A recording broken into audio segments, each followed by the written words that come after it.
Há algum tempo eu fiz uma enquete no Instagram perguntando para engenheiros civis e geólogos quem já havia elaborado um laudo geológico geotécnico de estabilidade de taludes. A maioria disse que nunca elaborou, alguns já disseram que infelizmente perderam clientes, perderam serviço por não saber elaborar esse tipo de laudo e, por fim, perguntei quem gostaria de aprender do zero a elaborar um laudo geológico geotécnico desse tipo de estabilidade de taludes. A maioria disse que sim.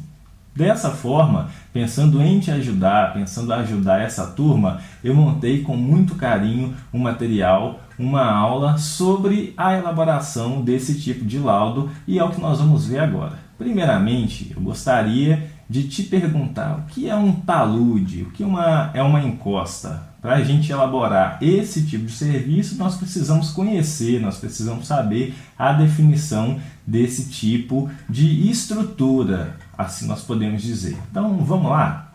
Um talude pode ser entendido como qualquer superfície inclinada de um maciço de solo ou rocha e pode ser natural, no caso das encostas, ou pode ser construído pelo homem, como aterros, como cortes. Então, um talude aí de corte e ou aterro. Nessa imagem, você vê os elementos de um talude, né? Essa inclinação aqui é o talude propriamente dito. Aqui nós temos o pé do talude, a crista ou topo.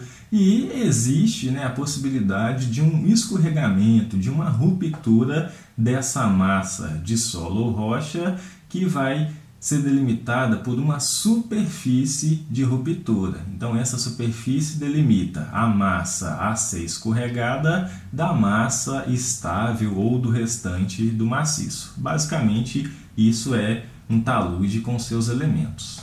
Agora, quais são as causas da desestabilização de um talude? De que nós estamos falando aqui, afinal de contas? Se eu quero verificar uma estabilidade de um talude, significa que esse talude, essa encosta, pode estar ou não em condições de instabilidade, ou seja, pode romper a qualquer hora.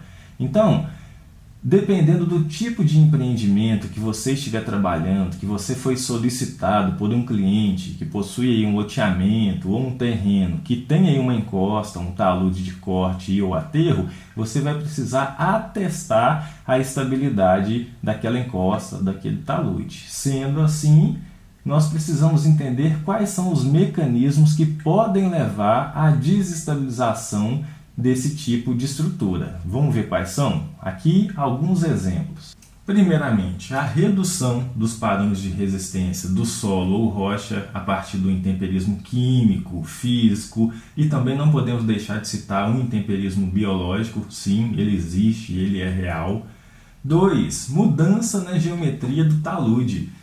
Nós vemos muitos taludes indo à ruptura, deslizando, por conta de quê? Por conta, muitas vezes, de uma escavação no pé do talude, de uma sobrecarga feita, muitas vezes, sem nenhum tipo de licença municipal. Então, muitas vezes, sem permissão nessas obras de intervenção.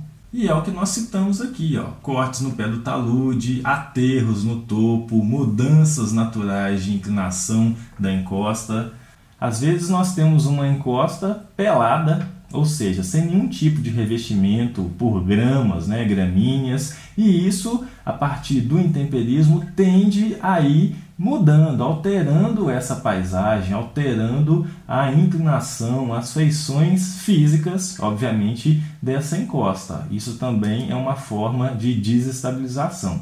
3. Vibrações, como terremotos, explosões. Quando a barragem de Fundão rompeu, a primeira suspeita que o motivo da ruptura eram sismos que foram identificados inclusive no laboratório da UFMG. Então, o que esse sismo faz? Ele tende a vibrar a estrutura daquele maciço, levando a uma desestabilização.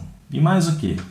Elevação do nível piezométrico da encosta, ou seja, redução da tensão efetiva. O que isso aqui está relacionado com instabilidade de taludes ou com desestabilização? Você vai lembrar que o conceito de fator de segurança, de uma forma matemática, pode ser dada como a resistência ao cisalhamento do nosso material, do nosso maciço, em relação ou em detrimento das tensões atuantes ao longo de uma superfície de ruptura, de uma possível superfície de ruptura. Agora, quem é essa resistência ao cisalhamento? Ela vai ser dada pela coesão mais uma tensão normal efetiva vezes a tangente do ângulo de atrito do solo e ou rocha. Essa expressão, portanto, representa a resistência ao cisalhamento do solo pela fração fina e grossa, respectivamente, e essa fração grossa ou essa resistência devido ao atrito entre as partículas está diretamente relacionada com a tensão efetiva. Só que você vai lembrar, pelo princípio das tensões efetivas de Tesague, que essa tensão efetiva ela é inversamente proporcional à poropressão. Então, o que acontece quando nós elevamos o nível piezométrico, o lençol freático, dentro de um maciço? O que vai acontecer é que você vai ter uma saturação, uma elevação da poropressão e, dessa forma, uma redução da tensão efetiva. Reduziu a tensão efetiva, o que reduz? A resistência ao cisalhamento do solo. Lembra disso? 5. Rebaixamento rápido do nível d'água, principalmente em casos de barragens, em obras de barragens. Às vezes você tem um barramento de um solo muito argiloso, um solo muito fino, e ao se esvaziar o reservatório, aquele maciço saturado não acompanha essa taxa, essa velocidade de esvaziamento do reservatório. Sendo assim, nós continuamos tendo um maciço com a poropressão gritando, um maciço saturado sobre poropressão, enquanto no reservatório, onde atuava a poropressão, onde existia reservatório, agora existe pressão atmosférica. E esse gradiente de pressão pode ser suficiente para levar a uma ruptura daquele talude, no caso, o talude de montante dessa barragem, certo? Entre outros motivos que nós poderíamos citar. E nesse contexto de estabilidade de taludes, nós precisamos seguir algumas normativas. No nosso caso, mais especificamente, a NBR 11.682 de 2009 até então, né? Isso aqui nós estamos gravando em 2020, então a norma em vigor é de 2009 com o título Estabilidade de Encostas. Essa norma vai apresentar para nós uma tabela com fatores de segurança mínimos que nós devemos obedecer em uma obra de intervenção ou mesmo uma análise de estabilidade de uma encosta. Então, para isso, nós devemos obedecer, nós devemos verificar níveis de segurança contra danos materiais, contra danos ambientais e também perdas de vidas humanas. Quanto maior for esse risco, maior é o fator de segurança que nós precisamos obedecer como fator de segurança mínimo, certo? Isso está muito bem descrito, muito bem apresentado na NBR 11682. Bom, agora caso você faça uma análise de estabilidade de uma encosta e o fator de segurança não atingiu o mínimo, o que fazer? Você pode atacar por uma técnica de estabilização de taludes. Então, quais são esses tipos de técnicas? Nós podemos citar redução do peso desse talude a partir de uma suavização do ângulo de inclinação do talude, um abatimento, uma obra de terraplenagem, execução de patamares, de degraus, em vez de se ter um único talude com uma altura única, nós dividimos essa altura em vários degraus, em vários bancos e assim reduzindo o peso desse talude. Bermas de equilíbrio, que são aterros complementares ao pé do talude, aumentando assim o peso sobre esse pé. Drenagem. A drenagem é uma das principais técnicas de estabilização e uma das primeiras a serem pensadas. Por quê? Porque é a mais barata. Antes de você pensar em executar um projeto de uma cortina de contenção linda, maravilhosa, é importante analisar as técnicas mais econômicas e viáveis. Então você pode trabalhar com a drenagem externa, superficial ao seu talude, como canaletas, escadas hidráulicas, e em conjunto executar drenos profundos, os drenos barbacãs, que vão fazer com que essa água que infiltra seja encaminhada para valetas e assim seguir o seu curso normal fora desse maciço terroso ou rochoso. Nós também não podemos deixar de falar em revestimento, proteção do nosso talude com revegetação, certo? Com uma grama, seja uma grama plantada ou seja na forma de tapete, esses tapetes que você vê em jardim. Por quê? Porque isso ajuda na proteção contra a erosão do seu maciço. E essa erosão, se não tratada, se não controlada, ela pode gerar segmentos de fratura, pode gerar caminhos de percolação de água e assim levar a uma possível superfície de ruptura e um possível deslizamento, ok? Nós podemos também citar a adição de materiais estabilizantes como injeção de nata de cimento ou outros produtos químicos e a inserção também de grampos, ancoragens ou muros de contenção, muros de arrimo. E por falar em grampos, ancoragens, muros de arrimo, vamos ver aqui alguns tipos de estruturas de contenção. Nós podemos citar estacas prancha, que são estruturas podendo ser provisórias ou definitivas, paredes de diafragma, muros de arrimo. Esses muros de arrimo podem ser muros de gravidade aliviada, com contrafortes. Então, o que seria um muro de gravidade? É aquele que a sua sustentação é dada pelo peso próprio da estrutura. E nós podemos citar materiais para isso: concreto, tarugos de madeira ou de concreto, que são as chamadas fogueirinhas ou crib walls, tarugos aí de rocha. Podemos ter muros de pneus, onde você vai encher esse pneu com solo, muros de gabião, como você vê aqui nessa figura. Olha só, uma estrutura totalmente drenante, cuja estabilidade é devida ao peso próprio e, além dela ser drenante, ela também pode possuir drenos Barbacam para ajudar nessa drenagem. E é uma estrutura deformável. Podemos ter muros de solo-cimento, terra armada. O que vem a ser uma terra armada? É um muro que, primeiramente, nós escavamos parte desse talude, dessa encosta, e voltamos compactando o solo e, na sequência, envelopando esse solo com fitas metálicas. Essas fitas metálicas vão ajudar na resistência à tração desse conjunto, dessa estrutura. E aí nós vamos seguindo, subindo a compactação, a execução, a inserção dessas telas e assim por diante, passando a ter uma estrutura rígida, onde antes era uma encosta sujeita a uma desestabilização. Podemos citar também muros de flexão, que são estruturas geralmente de concreto armado, que possuem um dente.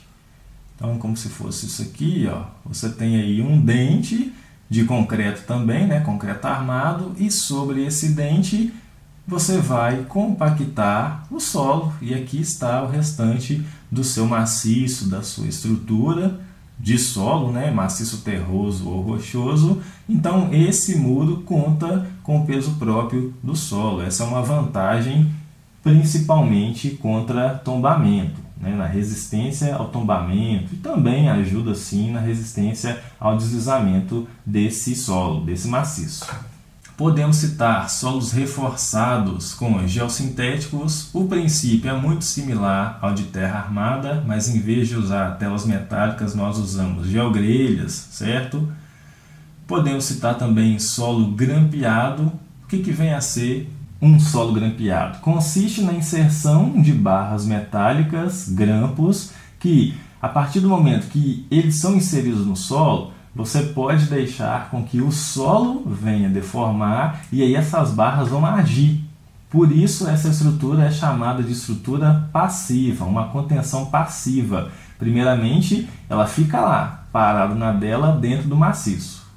Quando o maciço começar a deformar, ela vai travar, ela vai ajudar nesse travamento, dando resistência ao maciço terroso ou rochoso.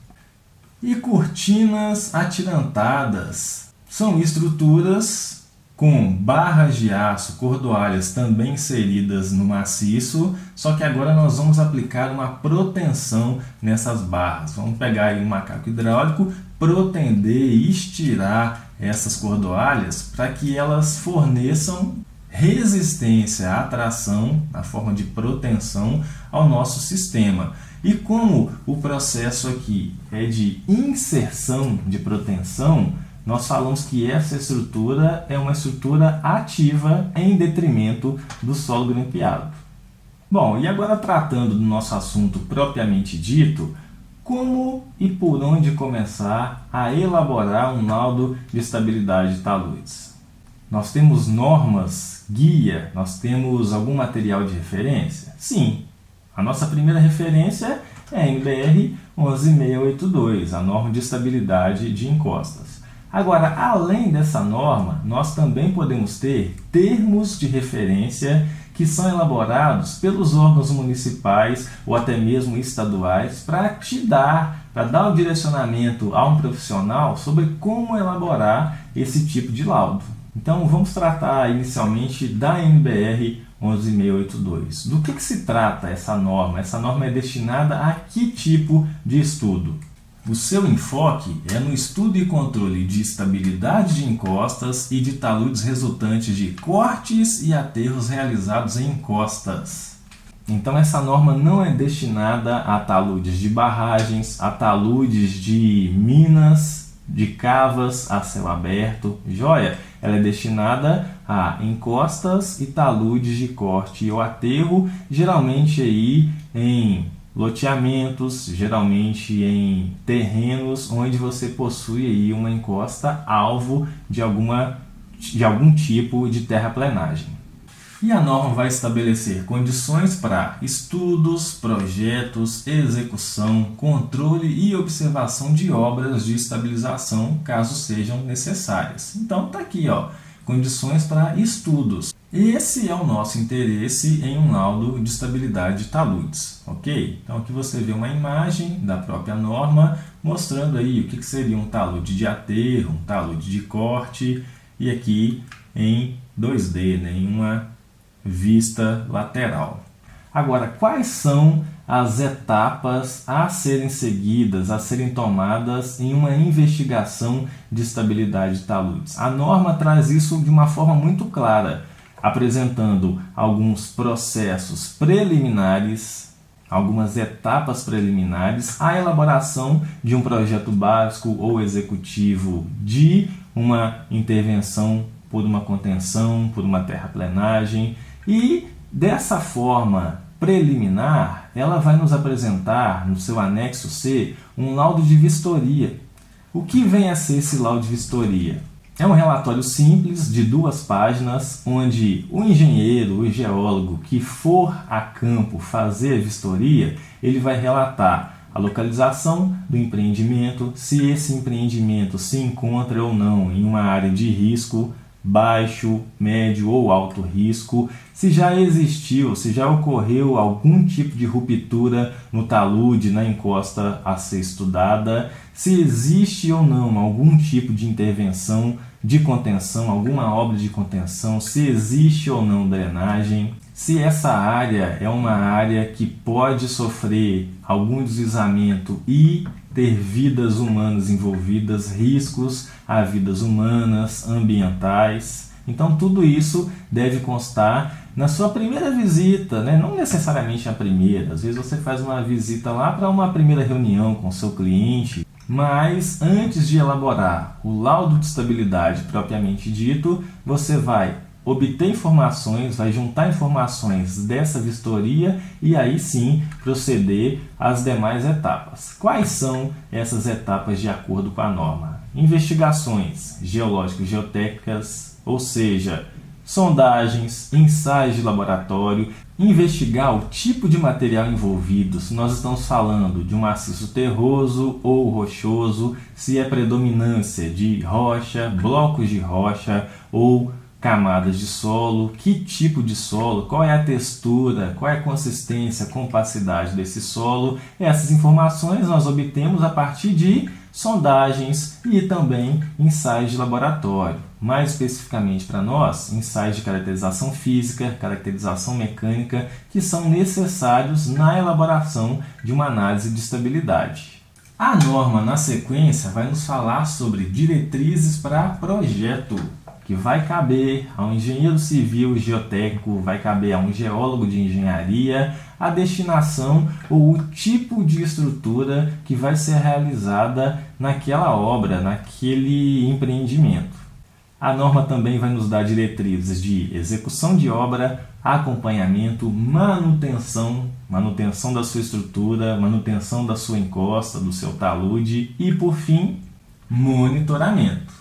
Então também é necessário que haja um monitoramento daquela estrutura que está viva lá, seja uma obra de contenção ou seja uma encosta, seja um talude que sofreu uma intervenção de terraplenagem, mas ele precisa também ser monitorado, ter as suas verificações de piezometria, deslocamentos horizontais, verticais. Isso é apresentado com um certo detalhe pela norma NBR 11682. E como foi mencionado, não é só essa norma que nós podemos tomar como guia para elaborar esse tipo de serviço. Muitas vezes, quem solicita esse tipo de laudo é uma prefeitura municipal que tem aí um loteamento para ser avaliado, para ter as condições de estabilidade de cada lote avaliadas. Então, geralmente, esses órgãos elaboram o chamado termo de referência, que é geralmente um resumo ou a apresentação dos pontos principais da 11682 reunidos em um único documento, e lá vai ser apresentado, vai ser exigido, na verdade, uma introdução desse laudo, uma caracterização da área de estudo, sondagens com planialtimetria, com perfis geológicos geotécnicos, e a partir desses documentos você apresentar a análise de estabilidade, geralmente por um software, por um programa computacional, e na sequência dar uma conclusão sobre essas análises. Certo? Então, basicamente, esse é o procedimento. Então, basicamente, nós resumimos o que deve constar em um laudo de estabilidade. Na prática, o que isso representa? Nós vamos, primeiramente, após uma reunião com o seu cliente, após uma visita a campo, fazer um levantamento do que esse cliente já tem de documentos, de dados e o que ainda necessita ser solicitado. Então, quais são esses documentos? Quais são esses projetos? Primeiramente, você precisa de uma planta planetimétrica. Você precisa conhecer a topografia da sua encosta, do seu talude.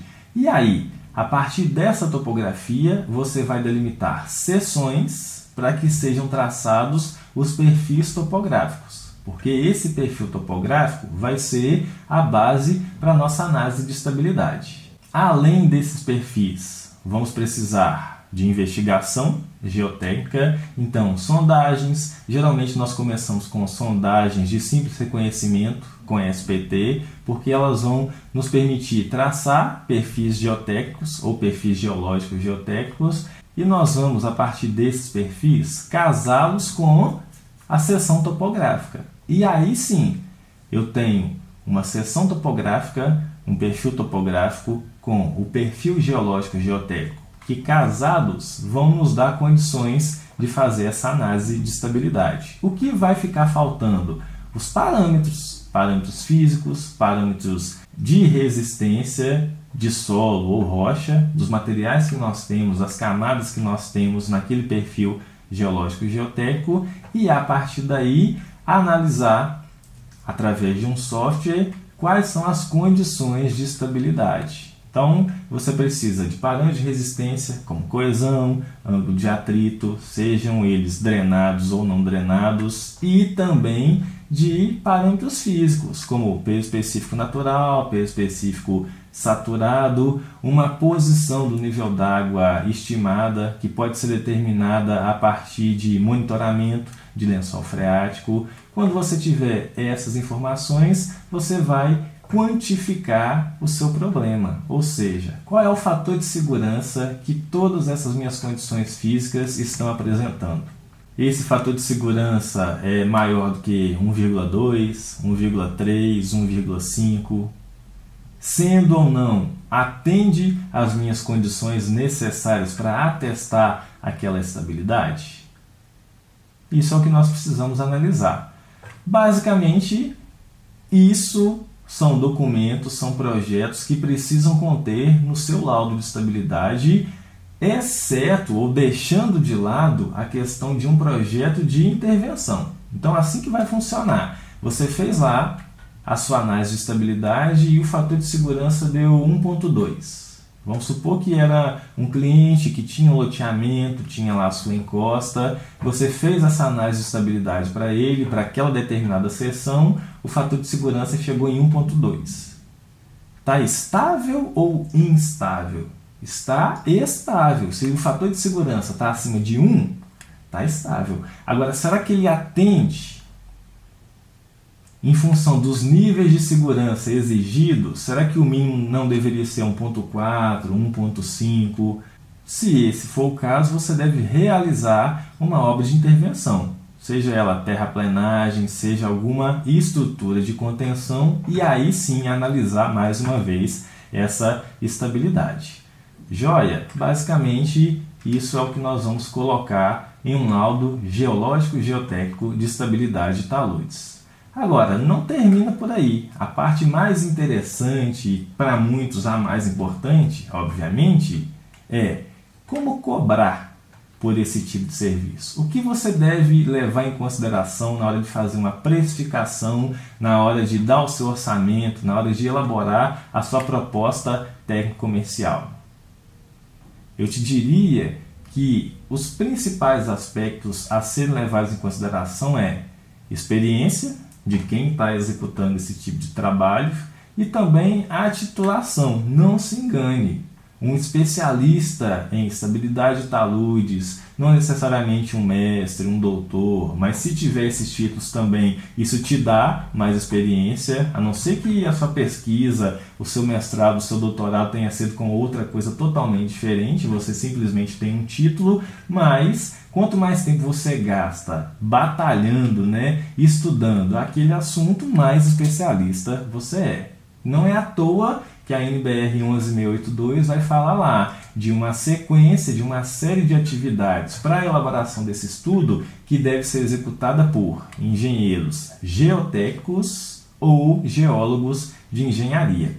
E a partir desse contexto, experiência, titulação, tempo de dedicação a essa área, eu digo para você que o mais interessante, uma coisa a se pensar é quanto tempo você vai gastar por esse tipo de serviço. Você tem aí estagiários ou sócios que vão te ajudar, vai ter divisão de tarefas ou vai ser só você responsável por elaborar a planta planimétrica ou simplesmente pegar essa planta planimétrica e elaborar seções topográficas, mexer com AutoCAD ou outro software qualquer, isso gasta tempo, desenho gasta tempo, elaborar os perfis geológicos geotécnicos gasta tempo, ainda mais se você for perfeccionista, igual eu. As análises de estabilidade bem feitas também tomam tempo, então tudo isso sem falar da elaboração do laudo propriamente dita. Então tudo isso você precisa colocar na ponta do papel e dar o seu preço. Quantas horas você está gastando em cima daquilo? Quanto você quer que valha a sua hora nesse tipo de serviço? Joia?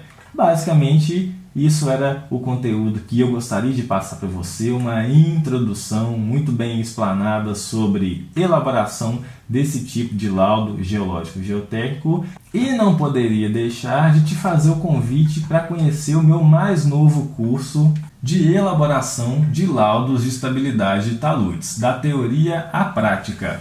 Nesse curso, eu quero te ensinar do zero a como elaborar um laudo geológico geotécnico de estabilidade de taludes e também como a cobrar por esse tipo de serviço. Então acompanha comigo qual é o conteúdo do curso.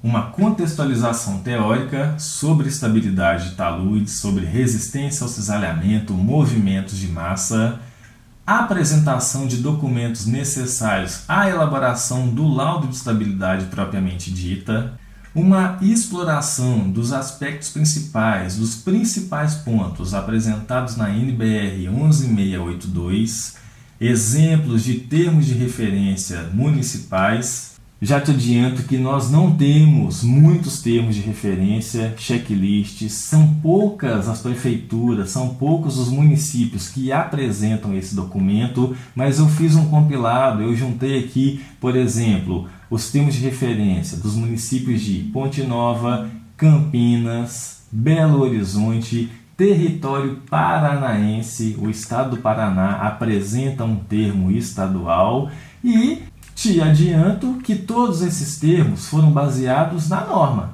Então, se o seu município exige de você, exige do seu cliente um laudo de estabilidade, mas não tem um termo de referência, você vai se basear na norma. Também é conteúdo do curso elaboração de seções topográficas a partir de levantamentos planiotimétricos. Eu vou te mostrar no AutoCAD que seja como elaborar a partir de uma planta planiotimétrica essa seção topográfica, que é essencial para você começar uma análise de estabilidade. Interpretação de ensaios geotécnicos e sondagens de simples reconhecimento com SPT.